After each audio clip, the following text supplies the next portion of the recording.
우주로 가는 독서 스텔라 이슬 펭숙 냠냠입니다. 오늘 함께 읽을 책은 역사 3부작, 인류 3부작에 빛나는 두 번째 책 유발 하라리의 호모데우스입니다. 네, 책 소개해드릴게요.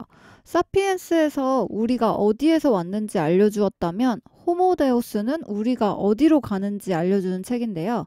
사피엔스 출간 2년 후인 2017년에 출간된 책으로 신이 된 인간이 무엇을 추구해야 하는지, 어디로 나아가야 하는지 이야기한다고 하네요. 네, 지난 방송에서 사피엔스 총 5시간 36분간의 치열한 정리 끝에 완성된 방송이 나왔고요. 사피엔스에 이어지는 두 번째 책, 바로 호모데우스입니다. 그래서 미래의 역사라는 부제를 달고 있고 이 책은 총 3부 11개의 장으로 구성되어 있어요. 그래서 역시 이번 책도 사피엔스 못지않게 저희 독서 스텔라만의 방식으로 치열하게 한번 읽어나가 보겠습니다. 사피엔스에서 짚어봤던 인류 역사의 태동부터 최근 현대사까지를 쭉 다뤄봤다면 이 호모데우스는 과거와 현재까지를 읽어왔던 이전 책과는 달리 현재와 그리고 다가올 미래에 대해서 함께 고민하고 이야기해보는 책이라는 점 말씀드리고, 책의 22페이지 사피엔스에서도 이미 말씀드렸던 내용이지만 지난 수천 년 동안 우리 인류가 직면해 있는 크게 세 가지의 문제점을 다시 한번 상기시킨다는 거. 그래서 그 세 가지는 바로 기아, 역병, 그리고 전쟁에 대한 이야기를 언급하면서 특히 우리 인류는 지난 몇십 년 동안 기아, 역병, 그리고 전쟁을 통제하는데 그럭저럭 성공을 해왔다고 이야기할 수 있다는 것. 그러나 물론 완전한 해결은 아니라고 이야기하면서 이 세 가지의 중요한 의제를 설정하고 이 세 가지를 통해서 이 책을 어떤 방향으로 이야기해 나갈 것인지를 설명합니다. 네.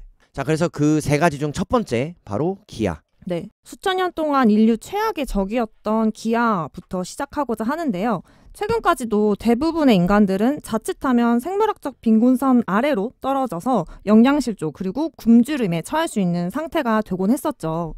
예를 들어서 고대 이집트나 중세 인도 같은 경우에 심한 가뭄이 들면 인구의 5%에서 10% 정도가 사라지는 일은 드물지 않았었고요. 하지만 지난 100년 동안 기술적, 경제적, 정치적 발전으로 사회 안정망이 점점 튼튼해졌고 그와 함께 인류는 생물학적 빈곤선에서 멀어졌다라고 이야기해주고 있는데요. 오히려 오늘날 대부분의 나라에서는 기아보다는 훨씬 더 심각한 문제로 과식이 대두되었다고 해요. 자, 그래서 펭수기가 말씀드리는 것과 같이 우리 인류, 즉 사피엔스가 기아로부터 벗어난 혹은 기아를 크게 걱정하지 않게 된 역사가 실제 채 100년도 되지 않았다는 거 강조하고 있고. 네. 예를 들어서 수치로 말씀드리면 2014년에 21억 명 이상이 과체중이었던 반면에 영양실조를 겪었던 사람은 8억 5천만 명뿐이 되지 않고요. 2030년이 되면은 인류의 절반은 과체중일 것이다 라고 하네요. 펭숙 언니가 설명드린 기아 다음으로 인류의 두 번째 적은 전염병과 감염병이었는데요. 네, 제가 앞에서 말씀드린 기아 그리고 역병입니다. 네. 사람들로 붐비는 도시는 인류 문명의 산실인 동시에 병원균의 이상적인 번식처였어요. 그런 전염병들 중 가장 유명한 흑사병은 1330년대 동아시아 또는 중앙아시아 어딘가에서 시작이 됐는데요. 벼룩에 기생하는 세균 예르시니아 페스티스, 일명 페스트균이라고 하죠. 이 페스트균이 벼룩에 물린 사람들을 감염시키기 시작했어요. 그렇지. 네. 그래서 이 흑사병은 수많은 쥐와 벼룩에 실려서 아시아, 유럽, 북아프리카 전역으로 순식간에 퍼져나갔었고 그로 인해서 7,500만 명에서 2억 명에 이르는 사람들이 죽어나갔는데 이것은 유라시아 전체 인구의 4분의 1이 넘는 수였다고 해요. 그렇지. 저희가 이 흑사병에 대한 내용과 사망자 수에 대한 수치도 저희가 과거에 함께 읽었던 책 팀 마샬의 지리의 힘에서 말씀드린 경험이 있습니다. 자, 그리고 제가 개인적으로 굉장히 흥미롭게 본 내용을 한 가지 소개드리면 31페이지 1520년 3월 5일 스페인 소함대 하나가 쿠바 섬을 떠나 멕시코로 향했는데 그 배들에는 스페인 병사 약 900명과 말, 화기, 소수의 아프리카 노예들이 실려 있었다고 한다. 자, 그렇게 소개하는데 그런데 그 노예 중 한 명이 프란시스코 데 에기아의 몸에 훨씬 더 치명적인 화물이 실려 있었다고 표현한다는 거지. 자, 그게 무엇이었냐면 프란시스코 당사자는 몰랐지만 그의 세포 수조개들 중 하나에서 생물학적 시한폭탄이라고 볼 수 있는 것, 바로 천연두 바이러스가 발견되었다는 것. 그래서 그 프란시스코가 멕시코에 상륙한 뒤에 그의 몸 안에서 바이러스가 기하급수적으로 불어나기 시작했고 결국 그러한 프란시스코를 통해서 그가 당도했던 샘포알란 마을은 열흘 만에 묘지 수준으로 변했다는 거지. 그래서 네. 이러한 내용을 저희가 앞선 역사를 다루는 책들에서도 말씀드렸었지만 천연두 바이러스를 처음으로 옮겼던 사람의 이름을 유발 하라리가 거론하고 있다는 게 굉장히 신선하게 들리더라고. 네. 그리고 20세기 들어서도 한동안 수천만 명이 계속 전염병으로 죽었다고 하는데요. 1918년 1월 프랑스 북부의 참호에서 병사들은 스페인 독감이라는 별칭으로 불리던 악성 변종 독감에 걸려서 수천 명씩 죽어나가기 시작했어요. 이 스페인 독감은 그 당시 몇 달 만에 세계 인구의 3분의 1에 해당하는 약 5억 명을 감염시킬 정도로 전염률이 굉장했는데요. 이 스페인 독감으로 인해서 인도에서는 인구의 5%, 그리고 타히티 섬에서는 인구의 14%가 죽었다고 해요. 그렇지. 그래서 냠냠이가 앞에서 말씀드린 패스트 같은 경우 7,500만 명에서 약 2억 명 정도가 죽었다고 볼 수 있다면 네. 20세기 들어서 인류가 경험한 스페인 독감은 약 네. 5억 명 정도. 실로 엄청난 숫자가 스페인 독감으로 인해 죽어나갔다는 것. 이렇게 앞서 설명드린 몇십 년마다 한 번씩 닥치는 전염병과 함께 이것보다 규모는 작지만 정기적으로 밀려오는 감염병의 물결에 의해서도 매년 수백만 명이 죽었는데요. 하지만 지난 몇십 년 동안에 이러한 전염병의 발생률은 피해가 극적으로 줄어들었는데요. 특히 전 세계의 아동 사망률은 역사상 최저이고 성인이 되기 전에 죽는 어린이는 5% 이하로 줄어들게 되었죠. 획기적이고 혁신적인 변화를 겪고 있다. 네. 그래서 이런 전염병이 다시 창궐하지 않는다고 그 누구도 장담할 수는 없지만 의사와 세균 간의 군비 경쟁에서 의사들이 앞서고 있다고 생각할 타당한 이유들이 있는데요. 해가 갈수록 의사들은 더 나은 지식을 축적하고 그 지식을 이용해서 더 효과적인 약과 치료법을 개발하고 있어요. 그렇지. 책에서도 소개하지만 우리 인류가 21세기에 접어들어서도 2002년에 사스, 2005년에 조류독감, 2009년에 신종플루, 그리고 2014년에 에볼라까지 소개하고 있다는 거. 물론 이 책이 우리 인류가 코로나를 만나기 이전에 출간됐기 때문에 2020년에 코로나라고 쓰여있지 않을 뿐이지 우리 인류는 벌써 21세기에 2, 3년 간격으로 다양한 전염병을 경험하고 있다. 네. 하지만 결과적으로 이러한 감염병, 에이즈나 에볼라 같은 것과 자연재해와의 싸움에서 인류는 승기를 잡았다고 할 수 있죠. 생명공학은 인간이 세균과 바이러스를 격파할 수 있게 해주는 도구로 쓰이고 있기도 하고요. 새로운 에볼라나 미지의 변종 독감이 전 세계를 휩쓸어서 수백만 명이 죽는 일이 다시 없을 거라고 확신할 수는 없지만 적어도 그런 일을 불가피한 자연재해로 간주하는 일은 더 이상 없을 거라는 거죠. 이러한 말이 예언처럼 다가오는 이유가 우리 인류가 바로 직전까지 코로나 바이러스를 3년 동안 경험하면서도 결국은 극복해내지 않았냐라고 볼 수 있다는 거. 네. 그런 시선에서 이 다음 다가올 새로운 코로나 혹은 새로운 전염병도 역시 유발하라리는 이제는 인류가 불가피한 자연재해로 간주하지 않지 않겠냐고 이야기한다는 것. 네, 세 번째 의제로는 전쟁을 이야기하는데요. 20세기 후반 동안 전쟁이라는 정글의 법칙이 완전히 폐지된 것은 아니지만 마침내 깨졌다고 해요. 다시 말하면 대부분의 지역에서 전쟁은 드문 일이 된 거죠. 고대 농경사회에서는 사망 원인의 약 15%가 인간의 폭력, 즉 전쟁이었던 반면에 20세기에 와서는 그 비율이 5%에 불과해졌고 21세기 초에는 약 1%로 줄었다고 해요. 그래서 저희가 냠냠이가 말씀드린 이 내용은 사피엔스의 후반부 4부에서 함께 살펴봤던 것과 같이 전쟁으로 죽는 인원수, 인간의 수보다 자살로 인해 네. 사망하는 사람의 수가 더 많다는 것. 네. 그러니까 그만큼 우리가 20세기, 21세기에 접어들어서는 전쟁으로 인한 사망자 수가 급격히 줄어들었다라고 네. 볼 수 있다는 거지. 그 네. 내용이 다시 한번 언급되고 있고. 그리고 여기서 중요한 것은 전쟁이 드물어진 것보다 훨씬 더 중요한 사실은 인간 삶에 점점 더 많은 부분에서 사람들이 전쟁을 생각조차 못할 일로 여긴다는 것이었어요. 전에는 부의 원천이 금광이나 밀밭, 유전 같은 물질적인 자산이었다면 지금은 지식이 부의 원천이 되는 거죠. 이러한 결과로 평화라는 말은 새로운 의미를 얻게 되었어요. 이전 세대들이 평화를 일시적인 전쟁 부재 상태로 생각했다면 지금 와서는 평화를 전쟁을 생각하지 않는 상태로 여기는 거죠. 물론 이 새로운 평화의 개념이 영원히 지속되리라는 보장은 없는데요.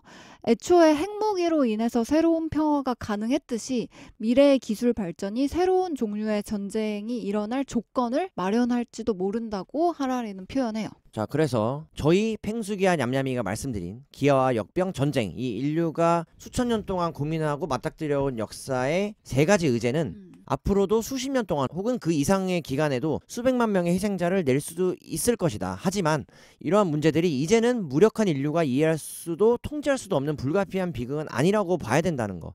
이러한 맹점을 짚어내고 있고, 지금까지 우리 인류가 이러한 위기와 숱한 경험 속에서 또 하나의 얻게 된 교훈이 있다라고 이야기한다. 바로 그것은 역사에는 공백이 없다라는 사실, 그러한 사실 명제를 우리 인류가 새로운 교훈으로 얻었다고 이야기하면서 우리 인류에게 놓여진 중요한 과제, 바로 우리 자신의 힘에 내재된 위험들로부터 인류와 지구를 보호해내야 된다는 것. 그래서 우리가 기아, 역병, 전쟁을 통제할 수 있었던 것은 주로 경이로운 경제성장 덕분이라고 현재는 분석할 수 있고, 이러한 성장은 우리에게 풍부한 식량, 의료 혜택, 원재료를 제공했다는 거지. 그러나 항상 좋은 일만 있을 수 없는 것처럼 이러한 성장의 동력이 됨과 동시에 성장은 우리가 이제 겨우 탐사하기 시작한 지구의 생태적 균형을 매우 불안정하게 만든 것이 사실이고, 우리 인류는 이 위험을 뒤늦게 인정했을 뿐 아니라 지금까지는 거의 아무것도 실제 대처하거나 행동하거나 변화하지 않고 있다는 거야. 바로 그런 것들이 최근에 들어서 많이 회자되고 있는 기후변화, 지구온난화, 그리고 오염과 같은 것들이라는 거지. 자, 그렇기 때문에 우리 인류는 대체 무엇을 위해 노력해야 될까? 무엇을 해야 되는 걸까라고 질문해 볼 수 있다는 거고, 저희가 앞에서 말씀드린 기아, 역병, 전쟁을 통제하고 생태적 균형을 지키는 것만으로도 충분히 만족하며 살아갈 수 있을까라고 반문해 보면서, 전례 없는 수준의 번영, 건강, 그리고 평화를 얻은 인류의 다음 목표는 과거의 기록과 현재의 가치들을 고려해 볼 때 바로 새로운 의제 3가지를 설정해 볼 수 있다. 그것은 불멸, 행복, 그리고 신성이 될 거라는 거지. 지금까지의 인류 역사, 즉 사피엔스를 통해 유발 하라리가 말해왔던 짐승 수준의 생존 투쟁에서 인류를 건져 올린 다음 할 일은 인류를 신으로 업그레이드하고 바로 호모 사피엔스를 호모 데우스로 바꾸는 것이라고 이 책의 주제를 책의 47페이지에서 명료하게 풀어내고 있다는 것. 자, 그래서 책의 약 50페이지에 걸쳐서 저희가 인류가 수천 년 동안 당면해온 과제인 기아, 역병, 그리고 전쟁을 말씀드렸고, 우리 인류가 앞으로 풀어나가야 할 의제로서 3가지 정도를 정의해본다면 바로 불멸, 행복, 그리고 신성을 말씀드려보겠습니다. 3가지 의제 중에 첫 번째, 불멸에 대한 이야기인데요. 21세기 인간은 이 불멸에 대해서 진지하게 도전하기 시작했죠. 현대의 과학과 문화는 그 이전의 문화와는 다르게 죽음을 형이상학적인 신비로 간주하지 않았고, 오히려 현대인에게 죽음은 해결할 수 있고 해결해야만 하는 기술적 문제로 받아들이기 시작한 거예요. 그렇지, 바로 산업혁명 또는 과학혁명 이후에 인간이 죽음을 대처하는 방식과 바라보는 관점이 달라졌다는 것을 말씀드리고 있고, 네. 이미 이 내용은 저희가 사피엔스의 4부에서 언급을 드린 경험이 있습니다. 네. 그래서 이러한 모든 기술적 문제를 기술적인 해법으로 다가갔는데, 그 이전을 생각해보면 죽음을 극복하기 위해 우리는 예수의 재림을 기대거나 기도를 한다거나 이런 식으로 해결을 했었죠. 하지만 이제는 우리는 항암 치료나 나노 로봇으로 암세포를 죽일 수 있다라는 거예요. 자, 물론 지금 팽숙이가 말씀드린 내용은 하라리가 주장하는 내용이지, 팽숙이가 예수의 재림을 기다릴 필요는 없다고 말씀드린 게 아니라는 것. 오해 네, 저 없으시길. 아니고. 네, 저 오해 아니에요. 없으시길 바라는 마음에 첨언드립니다. 감사합니다. 예. 네. 그래서 요즘 들어 자신의 생각을 가감없이 드러내는 현대 과학자 중에서는 현대 과학의 주력 사업이 죽음을 격파하고 인간에게 영원한 젊음을 제공하는 것이 될 것이다 라고 말을 한다고 해요. 바로 이러한 것들을 2글자로 바로 불멸이라고 표현했다. 하지만 엄밀히 말하면 그들이 불사신이라고 말할 순 없고 인간인 거죠. 왜냐하면 그들도 전쟁이나 사고로 죽을 수 있고 사후세계에서 그들을 다시 데리고 올 수는 없기 때문에요. 그렇지. 여기서 인상 깊게 바라볼 만한 점은 하라리가 같은 인류, 같은 사피엔스를 그들이라고 표현한다는 거야. 그러니까 미래 시제 혹은 타인을 바라보는 관점이라는 거고, 이전의 책인 사피엔스와의 구별점으로 구분점으로 앞으로의 우리 인류를 바라보는 관점은 사피엔스가 아닌 호모 데우스로 지칭하고 분석해 나갈 것이라는 거. 네, 맞아요. 하지만 그들이 영원히 살 수 있다고 믿는다고 해도 그들이 미치지 않는 한 한계뿐이 없는 목숨을 가지고 정신 나간 도박을 하지 않을 것이라고 이야기하면서, 그렇다면 기대 수명을 2배로 늘리는 소박한 목표는 어떨까라고 이야기하는데요. 예를 들어 20세기의 기대 수명이 40세에서 70세로 2배 가까이 늘어났으니까 21세기에는 적어도 그 2배인 150세까지 인류가 산다면 어떨까라는 상상을 한번 해보는 거죠. 따라서 우리가 살아생전에 불멸을 얻지 못한다고 해도 여전히 죽음과의 전쟁은 다가오는 시대의 주력 산업이 될 것이다 라고 이야기하고 있고요. 팽숙이가 말씀드린 것과 같이 현대 과학기술과 의술이, 의학이 발달한다고 해도 우리의 목숨은 단 한 개라는 그 사실 명제는 바뀌지 않는다는 것. 그럼에도 불구하고 이러한 산업, 즉 불멸을 원하는 인간의 끝없는 욕망은 우리의 다가오는 시대의 주력 산업이 될 것이라고 하라리가 분석하고 전망하고 있다는 것. 자, 그래서 그러한 결론으로 하라리가 말하길, 죽음과의 전쟁에서 과학이 진전을 이루게 된다면 그 결과 전쟁터는 실험실에서 의회, 법정, 거리로 옮겨가게 될 것이라고 전망하며 마무리한다는 것. 인류의 의제에 오를 2번째 큰 주제는 행복인데요. 그동안 역사 속에서 수많은 사상가, 예언가, 일반인들은 생명 자체가 아니라 행복을 최고선으로 규정했어요. 냠냠이가 말씀드린 것과 같이 우리 인류가 수천 년 동안 고민해왔던 행복이라는 의제를 저희가 바로 이전의 책 사피엔스 4부 19장 그리고 그들은 행복하게 살았다 해서 충분히 말씀드렸습니다. 네. 그러나 그 설명이 불충분했는지 사피엔스에서 끝맺음하는 게 아니라 이 호모데우스에서도 주로 인류의 행복, 즉 사피엔스의 행복 그리고 호모데우스의 행복을 다시 한번 다룰 거라는 것. 네. 그래서 과거 의제로서의 행복도 중요하지만 미래 의제로서의 행복도 그만큼 중요하게 바라보고 있다. 네. 여기서 철학자 2명이 소개되는데요. 먼저 고대 그리스 철학자 에피쿠로스는 신을 숭배하는 것은 시간 낭비이고 사후 세계는 없으며 행복이 인생의 유일한 목적이라고 설파했어요. 그래서 에피쿠로스에게 행복 추구는 개인의 노력에 달린 것이었는데요. 18세기 말 영국의 철학자 제레미 벤담은 최대 다수의 최대 행복을 최고선으로 선언했는데요.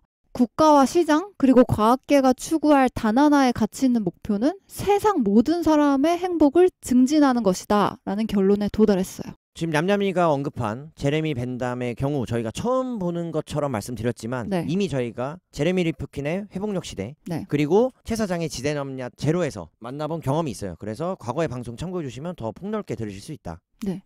그런데 19세기부터 20세기에는 이 벤담의 행복 비전보다는 다른 것에 더 집중을 했는데요. 정부나 기업, 연구실은 눈앞에 분명한 목표, 즉 영토의 크기나 인구 증가, GDP 증대 같은 것에 성공의 척도를 두었어요. 그렇지. 이 내용이야말로 저희가 역시 사피엔스에서 살펴봤던 제국주의의 목표와 맞닿아 있다. 네.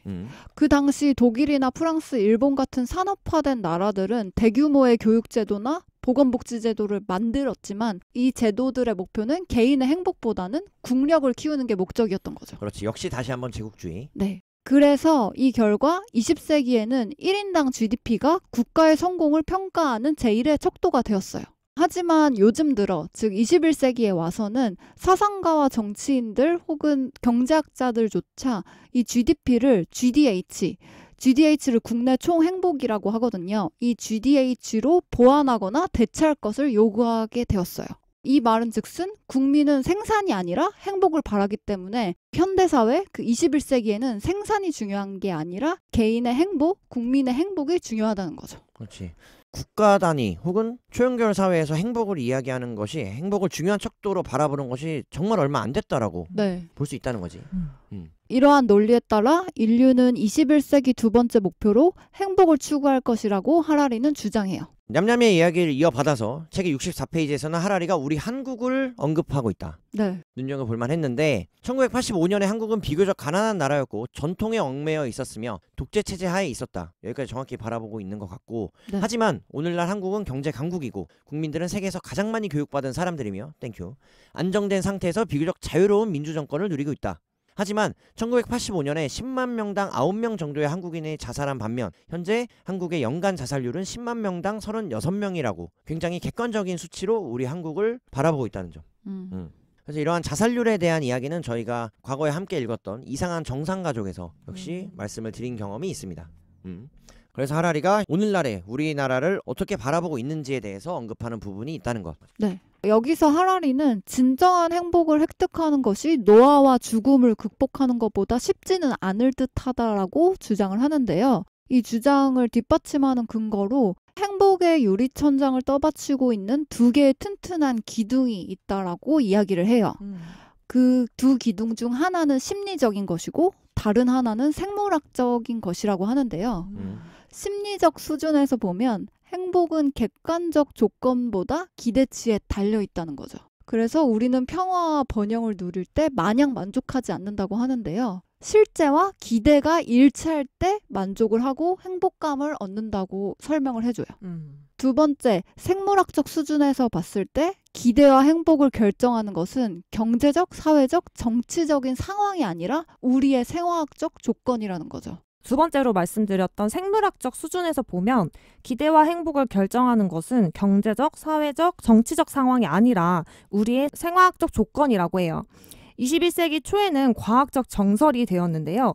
생명과학에 따르면 행복과 고통은 단지 그 순간에 어떤 신체적 감각이 우세한가의 문제라고 설명을 하면서 외부 세계에서 일어나는 사건에 반응하는 것보다 자기 몸에서 일어나는 감각에 반응할 뿐이다라는 거죠. 예를 들어서 과학에 따르면 사람이 행복해지는 것이 승진이나 복권에 당첨되고 진정한 사랑을 찾아서가 아니고 오직 몸에 일어나는 유쾌한 감각이 사람을 행복하게 만든다는 거고요. 역시 사피엔스에서도 말씀드렸지만 행복을 육체적 쾌감과 감각적인 데서 만족으로서 찾을 수 있다는 거 네. 이미 말씀을 드렸습니다. 네. 하지만 이 유쾌한 감각은 슬프게도 순식간에 사그라들어서 곧 불쾌한 감각으로 다시 바뀌게 되는데요. 유발 하라리는 여기서 이 모든 것이 진화 탓이다라고 이야기하고 있어요. 우리의 생화학적 기제는 수없이 많은 세대를 거쳐오면서 생존과 번식의 기회를 늘리기 위해서 적응했을 뿐 행복을 위해 적응한 것이 아니라는 거죠. 사피엔스에서 하라리가 리처드 도킨스의 이기적 유전자를 거론했던 것처럼 인류의 DNA 구조, 사피엔스의 염기서열에는 적어도 행복을 위해서 더 나은 개체를 혹은 유전자를 물려주는 것에는 큰 관심이 없어 보인다는 것. 실제로 과학적으로는 그렇게 설명할 수 있다라고 이야기하는 것이 다시 한번 호모데우스에서 이어서 설명되고 있다. 과학의 설명처럼 행복이 실제로 우리의 생화학적 기제에 달려 있다면 영구적인 만족을 확보하는 유일한 방법은 그 기제를 조작하는 것이라고 해요. 그 말인즉슨 경제 성장, 사회 개혁, 정치 혁명 따위는 잊어버리라는 거예요. 현재 인류는 생화학적 해법에 관심이 많고 히말라야 동굴의 수도자들이나 아니면 상아탑의 철학자들이 뭐라고 하든 자본주의라는 거대 조직에게 행복은 곧 쾌락이다 라고 이야기하고 있어요. 그래서 행복과 쾌락을 이야기하는 하라리의 의견을 종합해보면 우리 호모사피엔스는 끊임없이 쾌락을 경험하는데 알맞도록 적응돼 있지는 않는다는 거야. 왜냐? 우리는 과학적으로 생물학적으로 그렇게 발달되어 오지 않았기 때문에. 그래서 하라리가 미래 의제로 설정한 3가지 중에 2번째 과제인 행복을 확보하기 위해서는 이 쾌락이 영원히 지속되도록 호모사피엔스를 재설계하는 것이 필수라고 주장하면서 3번째 의제로 넘어간다. 바로 그 3번째 의제는 신성입니다. 인간이 행복과 불멸을 추구한다는 것은 성능을 업그레이드해 신이 되겠다는 것인데요. 왜냐하면 인간이 노화와 죽음을 극복하기 위해서는 먼저 자신의 생물학적 기질을 신처럼 제어할 수 있어야 하기 때문이라는 건데요. 만일 우리가 우리 몸에서 죽음과 고통을 기술적으로 제거할 수 있게 된다면 우리 인간의 몸을 원하는 거의 모든 방식으로 재설계하고 지능도 수많은 방식으로 조작할 수 있다는 거죠. 그래서 이 인간을 신으로 업그레이드 하는 데는 3가지 방법이 있는데 하나는 생명공학, 2번째가 사이보그 공학, 그리고 3번째가 비유기체 합성이에요. 그래서 지금 냠냠이가 말씀드린 인간을 신으로 업그레이드 하는데 3가지 방법이라고 설명드린 생명공학, 사이보그 공학, 그리고 비유기체 합성은 인류 3부작의 앞선 책, 첫 번째 책인 사피엔스의 20장에서 4부 20장에서 상세하게 설명을 드렸습니다. 그래서 이러한 신기술과 연결지어 봤을 때 인간 역사의 전반적인 방향에 대해 확실히 정해져 있다고 하라리는 주장을 하는데요. 21세기 인류의 3번째 큰 과제는 신처럼 창조하고 파괴하는 힘을 획득해서 호모사피엔스를 호모데우스로 업그레이드하는 것이라는 거죠.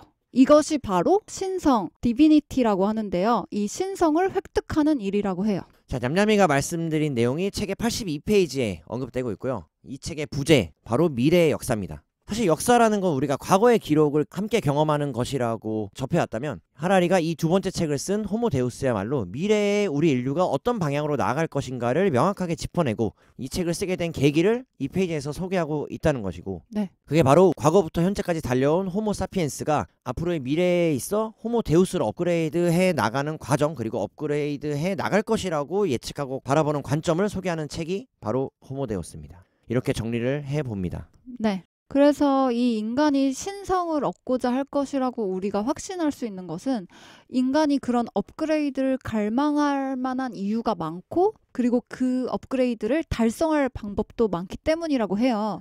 그러니까 유망해 보였던 길이 막상 가보니까 막다른 길일지언정 다른 길들이 열려 있다는 거죠.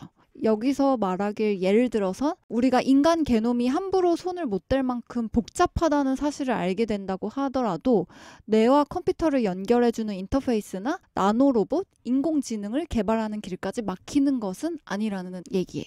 그래서 건강, 행복, 힘을 추구하는 인간은 더 이상 인간이 아니게 될 때까지 자신들의 모습을 한 번에 하나씩 점진적으로 바꿔나갈 것이라고 하라리는 주장해요.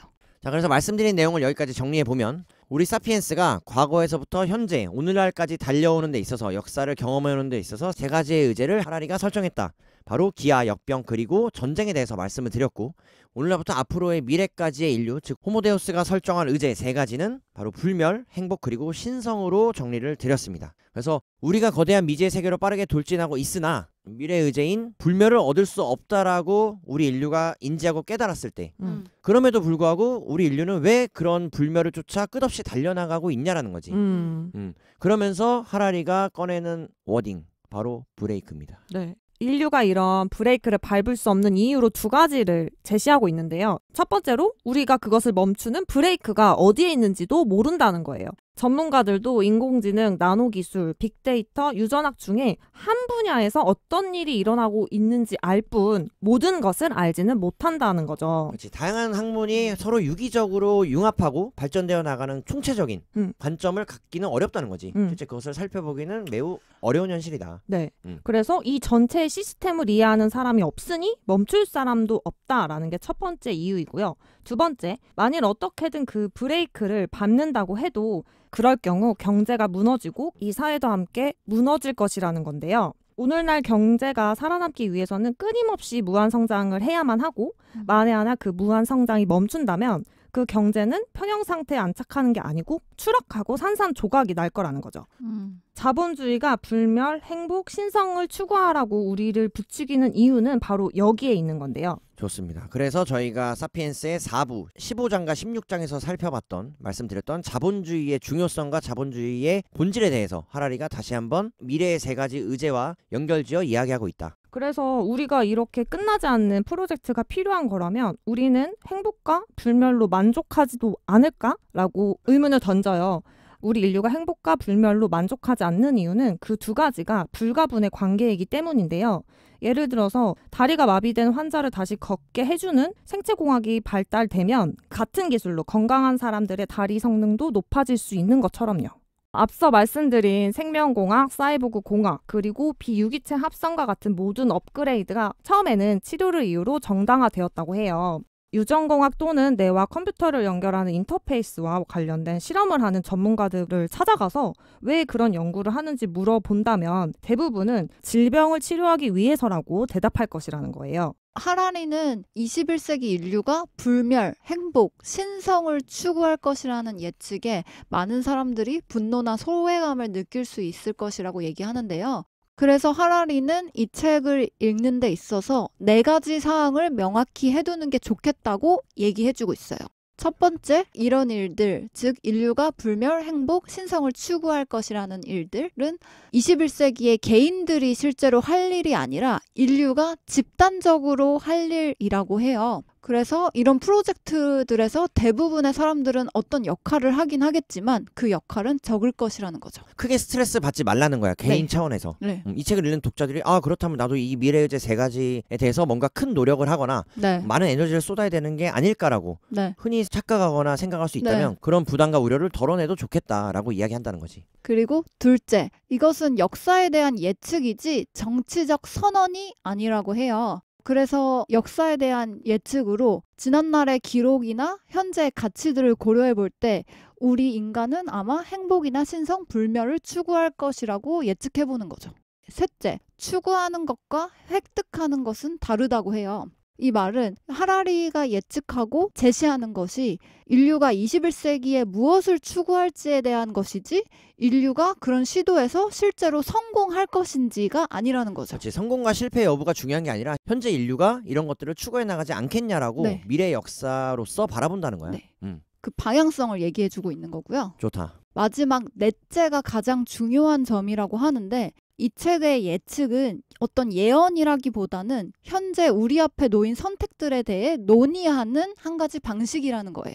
이것과 연관지어서 인간의 발전 과정이 바로 우리 예측에 반응한다고 얘기하는데요. 이 예측이 훌륭할수록 더 많은 반응을 유발하는데 역설적으로 우리가 더 많은 데이터를 축적하고 컴퓨터의 성능을 더 높일수록 사건은 오히려 더 제멋대로 더 예기치 못한 방식으로 일어나게 된다는 거예요. 즉 지식이 축적되고 데이터가 많을수록 예측은 어려워진다는 걸 반증하는 거죠. 그렇지. 이것이 바로 역사 지식의 역설이라고 해요. 하라리는 행동을 바꾸지 못하는 지식은 무용지물이라고 표현을 하는데요.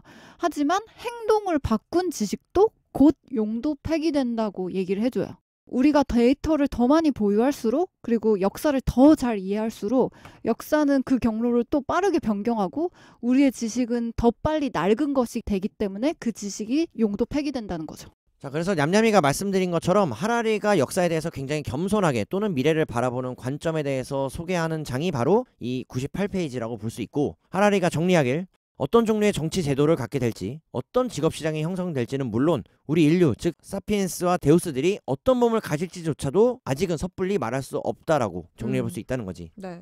이렇게 역사가 불변하는 법칙을 따르지 않는다면, 그리고 우리가 미래의 경로를 예측할 수 없다면 왜 역사를 연구하는 것일까? 라고 유발 하라리가 의문을 제기하는데요. 이에 대한 답변으로 역사의 가장 큰 목표는 우리가 평상시 고려하지 않은 가능성들을 인지시키는 것이다 라고 이야기하고, 역사학자들이 과거를 연구하는 것은 그것을 반복하기 위해서가 아니라 그것에서 해방되기 위해서라는 거죠. 하라리가 정의하는 역사 공부의 목표는 과거라는 소나기에서 벗어나는 것이라고 하는데요. 그럼으로써 머리를 이쪽으로 저쪽으로 돌려서 조상들이 상상할 수 없었거나 또는 우리가 상상하기를 원치 않았던 가능성들을 알아차릴 수 있다는 것이죠.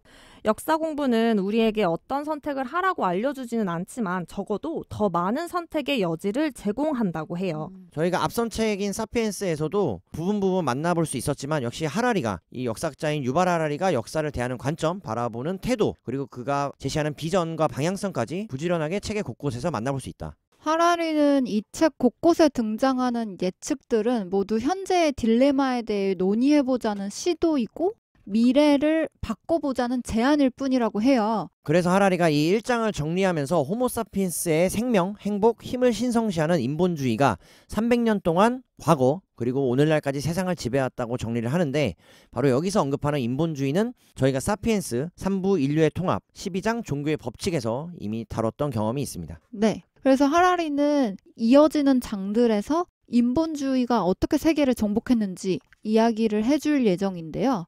그래서 지금 21세기에는 앞서 계속해서 강조한 불멸, 행복, 신성이 최우선 의제로 올라와 있는데요. 하지만 우리가 이 목표들을 거의 달성할 무렵에는 그 목표들을 추구하는 과정에서 일어난 격변들이 우리를 또 전혀 다른 목적지로 향하게 할 것이라고 하라리는 얘기해요.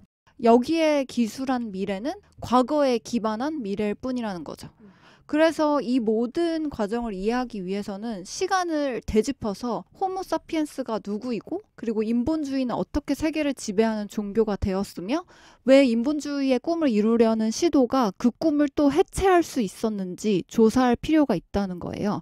이것이 바로 이 책을 통해 하라리가 이야기하고자 하는 핵심 주제가 돼요. 하라리가 앞으로 남은 2장부터 11장까지 해서 다룰 내용들을 정리해 주는데, 책은 총 3부로 구성되어 있어요. 그래서 3부 2장부터 11장까지의 구성이고, 저희가 바로 만날 1부에서는 무엇이 우리 종을, 우리 사피엔스를 이처럼 특별하게 만드는지 이해하기 위해서 우리 호모 사피엔스와 여타 동물들의 관계를 살펴볼 것이라는 것. 물론 이 동물들과의 관계도 저희가 사피엔스의 4부에서 이미 만나본 경험이 있어요. 뭐 닭과 돼지, 소 등을 통해서 말씀을 드렸었고, 특히 원숭이 실험 같은 경우는 똑같은 예제를 설명하고 있다. 자, 그리고 2부에서는 1부의 결론을 토대로 호모사피엔스가 지난 1000년 동안 창조한 기이한 세계와 우리를 현재의 교차로로 데려온 길을 살펴볼 것이라고 설명해내고 있고, 그리고 마지막 3부에서는 다시 21세기 초로 돌아와서 인류와 인본주의에 대한 훨씬 더 깊어진 이해를 바탕으로 오늘날 우리 인류가 처한 공경과 우리에게 가능한 미래들을 이야기하면서 이 책을 마무리할 것이라고 설명하고 있다.